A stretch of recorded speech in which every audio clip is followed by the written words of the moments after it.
નમસ્કાર વિદ્યાર્થી મિત્રો, આજે આપણે અભ્યાસ કરવાના છીએ જન્મ દિનોત્સવ અર્થાત જન્મદિવસની ઉજવણી.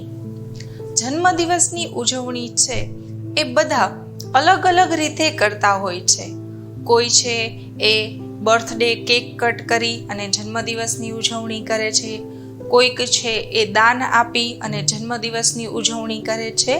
બધાની રીત છે એ અલગ અલગ હોય છે. ખરેખર અહીં કહેવાયું છે કે જન્મદિવસ બધાને ખૂબ જ પ્રિય હોય છે.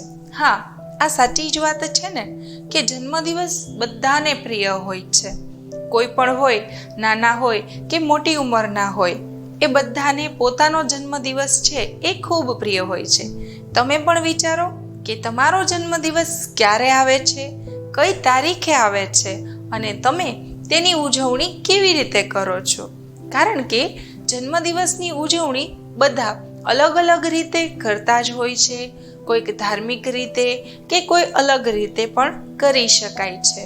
ઈશ્વરને આપણે પગે લાગીએ છીએ અને એમની પાસે આશીર્વાદ માંગીએ છીએ કે આપણું આખું વર્ષ છે એ સરસ રીતે અને સફળતાપૂર્વક વીતે. જે દિવસે આપણો જન્મ થયો હોય તે દિવસ દર વર્ષે આપણે ઉજવીએ છીએ. અર્થાત જે તારીખે આપણો જન્મદિવસ થયો હોય એ જ તારીખ જે વર્ષે આવે, દરેક વર્ષે તારીખ આવતી હોય છે, માત્ર જે વર્ષ હોય છે એ બદલાતું હોય છે અને આપણે બધા જન્મદિવસ ઉજવતા હોઈએ છીએ. ઘણા લોકો તિથિ પ્રમાણે પણ જન્મદિવસ ઉજવે છે.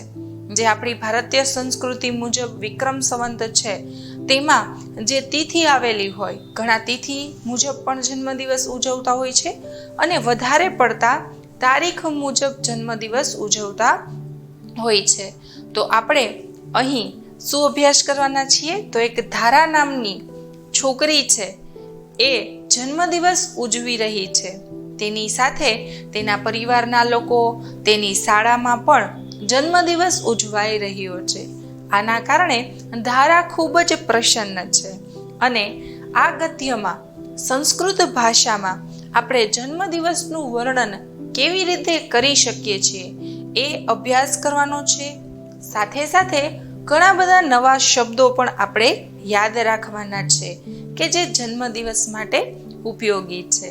નાના બાળકો હોય તેને પોતાનો જન્મદિવસ ઉજવવો ખૂબ ગમે છે.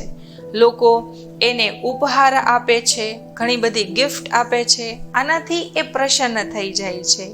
કેક કટ કરવામાં આવે છે, ક્યારેક ડેકોરેશન કરવામાં આવે છે. તો આપણે જ્યાં પણ રહેતા હોઈએ, પરંતુ આપણો જન્મદિવસ તો આપણે અચૂક પ્રિય હોય જ છે.